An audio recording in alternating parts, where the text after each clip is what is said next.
मेरी राय में ये फैसला डिप्टी स्पीकर का दुरुस्त नहीं है, क्योंकि उसकी वजह अगर आप 63 को पढ़ें, आर्टिकल 63A को, तो उसमें दो उसके वाज़ेह हिस्से हैं। पहला हिस्सा उसका है जो पार्लिमानी पार्टी की दस्तरस पे है, और दूसरा हिस्सा है जो पार्टी हेड के इख्तियार में है।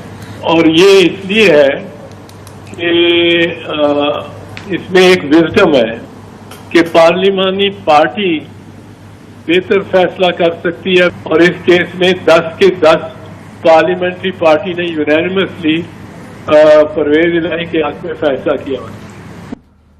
साफ बात।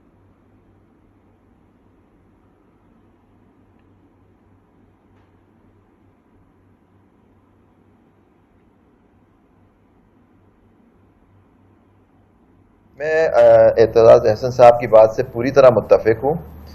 देखिए, आर्टिकल 63A जो है उसके अंदर क्लियर लिखा हुआ है कि पार्लियामेंट्री पार्टी का डिसीजन होगा, वो बाइंडिंग होगा on the member regarding the election of the chief minister या वोट ऑफ कॉन्फ्रेंस जो उसके सब सेक्शंस हैं।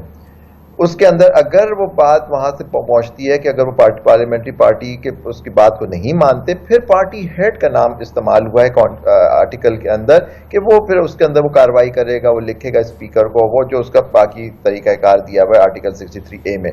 तो देखिए, पहली जगह पहले पार्ट में पार्लियामेंट्री पार्टी का जिक्र है, दूसरी पार्ट में पार्टी हेड का जिक्र है। तो अगर ये पार्टी हेड भी थे चौधरी शुजात साहब, तो उन्होंने अगर खत भी लिख दिया था, तो पार्लियामेंट्री पार्टी का क्या फैसला था हमें नहीं मालूम। फैसला यही था कि वो 10 वोट जो हैं वो परवेज इलाही साहब को दिए जाएंगे चीफ मिनिस्टर के इलेक्शन में।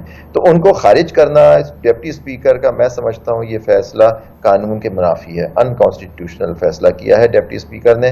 वो 186 मेजॉरिटी को आपने ख़त्म करके और एक माइनॉरिटी को आपने उसके फेवर में आपने फैसला कर दिया। तो ये बिल्कुल